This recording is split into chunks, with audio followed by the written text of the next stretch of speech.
Somente a fé, somente a graça, somente a Escritura, somente Cristo e somente a Deus a glória. Esses, somente, também conhecidos como os 5 solas, solas em latim, né? Sola Scriptura, sola gratia, sola fide, sola Christus, sola Deo gloria.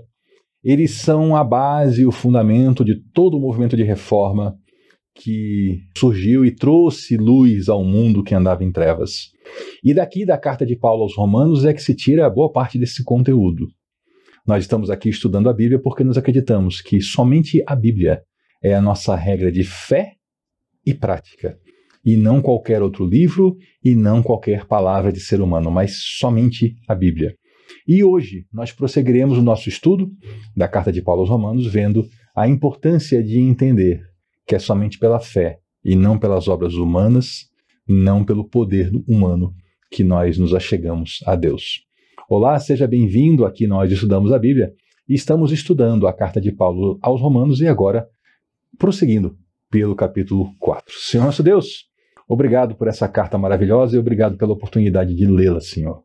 Obrigado porque há uns 500 anos atrás o Senhor acendeu os corações de muitos homens e mulheres para lerem as Sagradas Escrituras, para interpretarem as Sagradas Escrituras e para se voltarem para o bom caminho do Senhor.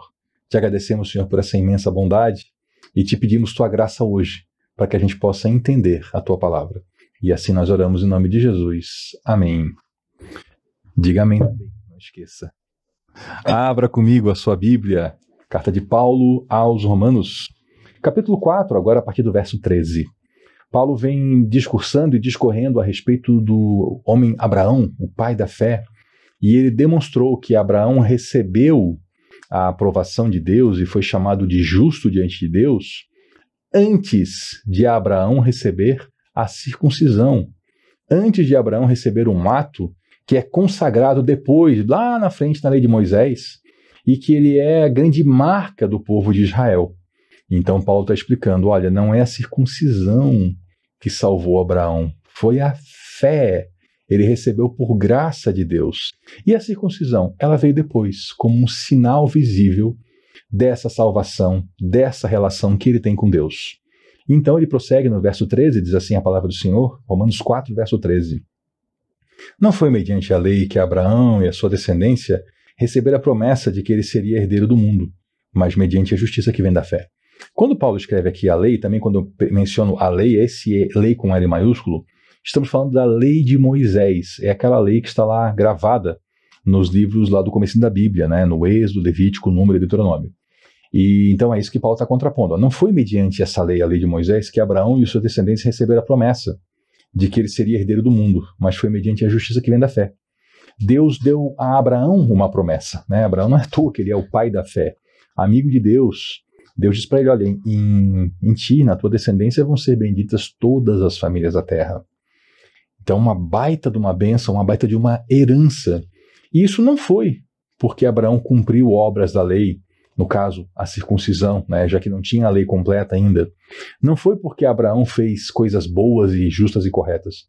Foi porque ele creu em Deus. Pois se os que vivem pela lei são os herdeiros, a fé não tem valor.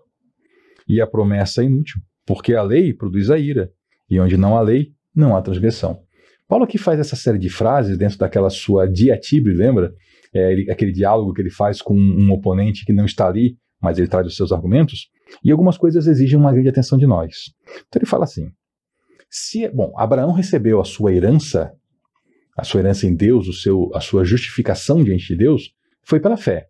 Está falando aqui, se quem é herdeiro, na verdade, é quem vive pela lei, então a fé não tem valor. Né? Porque é só viver por regra, é só viver por obra, e a promessa, então, que Deus fez para Abraão é inútil, né? Veja que ele fala, na verdade, ninguém vive pela lei. A lei, ela produz a ira. Por quê? Ele ainda fala aqui, né? A fé não tem valor e a promessa é inútil, porque a lei produz a ira. Por que a lei produz a ira? Porque ninguém cumpre. Só Jesus Cristo cumpriu a lei de Moisés. É a história das boas ações, né? Tem gente que fala, eu sou uma pessoa boa, eu faço boas ações. Sério? Você não faz nada de errado? Nada? Aí o pessoal vem com a história da balança. Não, mas eu faço mais coisas boas do que coisas ruins. Aí vem o profeta Isaías e fala assim, pois as nossas boas ações, elas são como um absorvente feminino usado.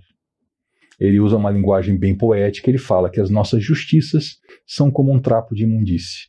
Trapo de imundície era o pano que as mulheres usavam para conter o seu fluxo menstrual. E era chamado assim quando já estava usado. Então é essa comparação que o profeta Isaías faz. As boas ações humanas, em termos de salvação, são isso. Um absorvente feminino usado. Por quê? Porque estão contaminadas pelo pecado humano. Tudo que a gente faz está contaminado pelo pecado. O pecado ele está permeando a nossa existência. Então não é... Eu vou usar uma figura de linguagem aqui, tá? Para você entender. Não é uma questão do que tem mais. Quer entender como é que faz isso? Vamos fazer um suco de laranja, tá? Nós vamos pegar 5 laranjas e espremer num copo.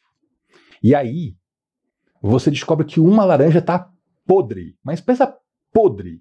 Tem bichos saindo dela. Mau cheiro, tá nojenta. Mas você fala assim, não tem problema, eu vou fazer o suco mesmo assim. Porque tem mais laranjas boas do que laranja podre. E aí você faz o suco. Quer tomar? Não, né? Entendeu que não é uma questão do que tem mais? É uma questão de que o pecado contamina, assim como essa laranja podre, ela vai contaminar todo o suco.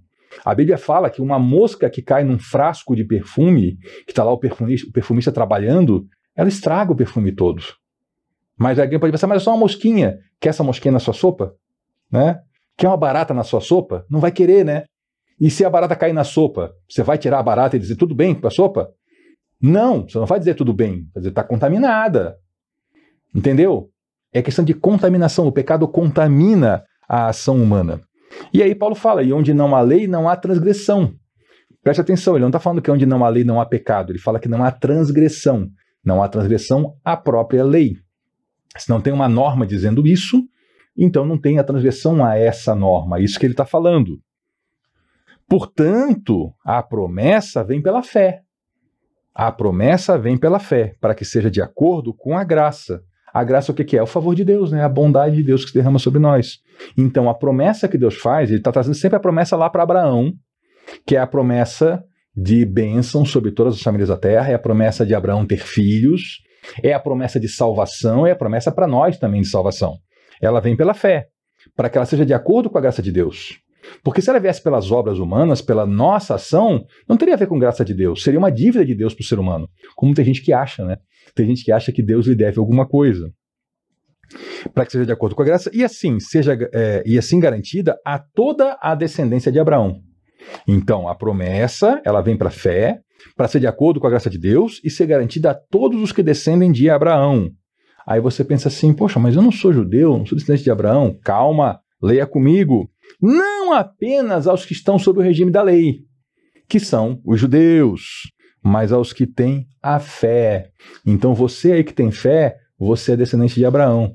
Você pode falar no patriarca Abraão, no pai Abraão, sim, porque Abraão ele foi o pai da fé.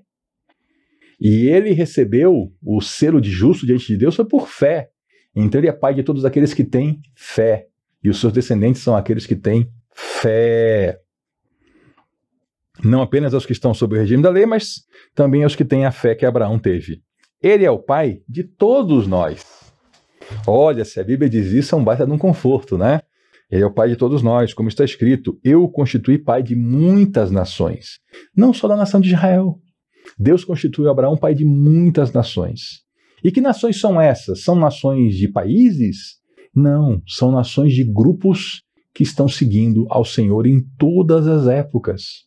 É nós pensarmos, por exemplo, no século IX. No século IX tinha pessoas que tinham fé, a fé em Deus e que viviam por essa fé tinham. Então aquelas pessoas constituíam uma nação de descendentes de Abraão, assim como é hoje, assim como foi no século I.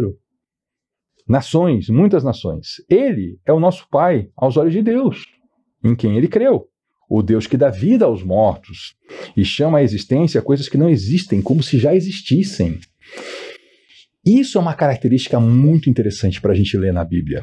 Deus, ele dá vida aos mortos. Isso aqui tem duplo significado, tá? Os dois se cumprem. É tanto aqueles que são os mortos-vivos, né? A pessoa que está andando em pecado e recebe o novo nascimento em Jesus Cristo e se torna então vivo, quanto é também a nossa ressurreição, literal. Quando nós estivermos mortos, o Senhor vai nos chamar para a vida.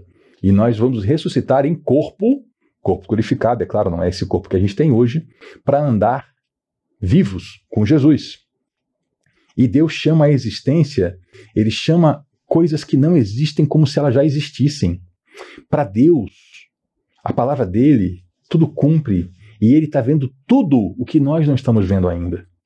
Então, antes mesmo de você e de eu estarmos nesse mundo, de nós nascermos, Deus já tinha nos chamado à existência como se nós já existíssemos. E Deus já tinha nos chamado para a salvação. E Deus preparou para nós essa salvação em Cristo na cruz. Ele preparou para nós a Bíblia. E não se engane, Ele preparou para você esse ensino. Ele preparou para mim esse ensino. Deus chama as coisas para existirem. Por quê? Porque a palavra dele faz tudo. Nós vemos no Gênesis, Deus disse, faça-se a luz. E a luz se fez. Ele chama as coisas para a existência, antes de elas existirem. Mas ele chama como se elas já existissem.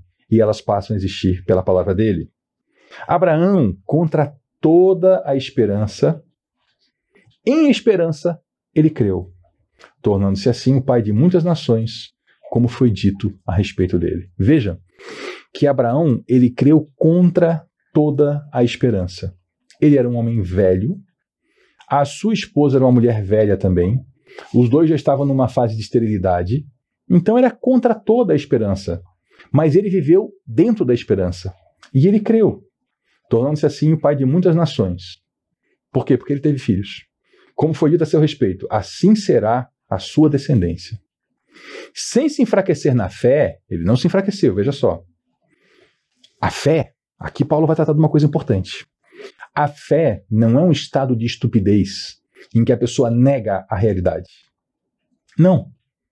É um estado em que a pessoa vê a realidade, entende, mas ela não abandona o crer na promessa que lhe foi dado. Porque, olha só, sem se enfraquecer na fé, ele reconheceu que seu corpo já estava sem vitalidade. Ele não era mais um homem no vigor da sua juventude. Ele foi pai com mais de 100 anos, pois já contava com cerca de 100 anos de idade e que também o ventre de Sara já estava sem vigor. Ela já tinha entrado na menopausa há quantos anos já? Décadas e décadas que ela não menstruava mais, que ela não tinha mais a capacidade de, no corpo dela, ela suportar uma gestação. Então, Abraão viu essa realidade, ele reconheceu essa realidade. Ele não negou essa realidade. Então, fé não é uma coisa de gente com um problema mental, de gente perturbada, que fica dizendo, é só vitória, é só vitória, é só vitória. Aliás, vamos acordar. A vida cristã não é só vitória. A nossa vitória final está garantida, sim. Ela foi garantida pela cruz e nós ressuscitaremos com Cristo em glória. Mas a vida cristã, ela é luta. O Senhor falou que o caminho é difícil e a porta é estreita. Então como é que tem cristão dizendo que é só vitória? É negar a realidade. A pessoa está passando necessidade, está com um filho doente, está desempregado e está gritando só vitória, só vitória. Aí a pessoa vem, olha e fala assim, essa pessoa é uma pessoa com problema. Isso não é fé. Isso aí é pensamento positivo, isso aí é qualquer outra coisa. Fé é a pessoa olhar para essa realidade e dizer, eu estou desempregado, eu estou sem grana, meu filho está doente. Mas eu sei que o meu Redentor vive. Eu sei que o meu Redentor vive e por fim ele se levantará sobre a terra. E eu sei que ele não me abandona. E eu sei que ele está comigo hoje. E ainda que a videira não dê o seu fruto, ainda que o fruto de tudo caia e pereça, ainda que os campos estejam sem trigo, ainda que os currais não tenham animais, que todos estão mortos, eu todavia, eu vou me alegrar no Senhor meu Deus, porque eu conheço ele. Isso é fé, é diferente. Então Abraão foi isso. Ele viu toda essa realidade, mas mesmo assim ele não duvidou, nem foi incrédulo em relação à promessa de Deus, mas ele foi fortalecido em sua fé e deu glória a Deus, estando plenamente convencido de que ele era poderoso para cumprir o que havia prometido. Então Abraão viu a realidade, não negou, mas também não enfraqueceu, também não abandonou a fé. Ele falou, não. Ele se fortaleceu, ele não foi incrédulo. Ele deu glória a Deus. Ele estava ali ainda velho, continuou velho, a mulher dele continuou velha, eles continuaram sem filhos e ele deu glória a Deus e acreditou. Deus prometeu, ele é poderoso para cumprir. Então eu vou acreditar. E qual foi a consequência? A consequência é que tudo isso, esse conjunto que chama-se fé, isso foi creditado. Sabe o que é creditado? É dar crédito. É colocar para a pessoa algo a seu favor. Isso foi creditado a Abraão como justiça. Como ser justo, estar justificado diante de Deus, como salvação. Isso foi acreditado como justiça.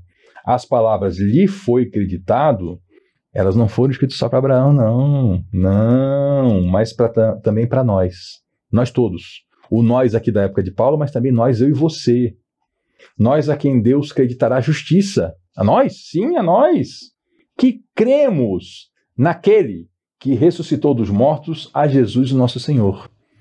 Então veja que o que foi feito para Abraão também será feito para nós. Se nós crermos em Deus, que ressuscitou Jesus Cristo, nosso Senhor, ele foi entregue à morte por nossos pecados e ressuscitado para que nós fôssemos tornados justos. Jesus foi entregue à morte por causa dos meus pecados e dos seus pecados. É por causa do mal que nós fazemos. Então ele que não fez pecado nenhum, que não cometeu nenhum pecado, ele foi entregue à morte em nosso lugar, para que nós possamos ter fé nele e receber então a salvação que ele nos dá. E então ele foi ressuscitado para nos tornar justos diante de Deus. Que maravilhosa palavra. Eu lhe convido a meditar nessa palavra, leia de novo esse capítulo 4 inteiro e ore agradecendo a Deus por essa imensa bondade. E nós podemos conhecer essa palavra e não precisarmos andar tateando no escuro como cegos, mas estamos aqui diante da luz, na luz de Cristo, na luz de sua palavra. Louvado seja Deus. Muito obrigado pela sua companhia. Volte na próxima para a gente continuar estudando a Bíblia. Até lá.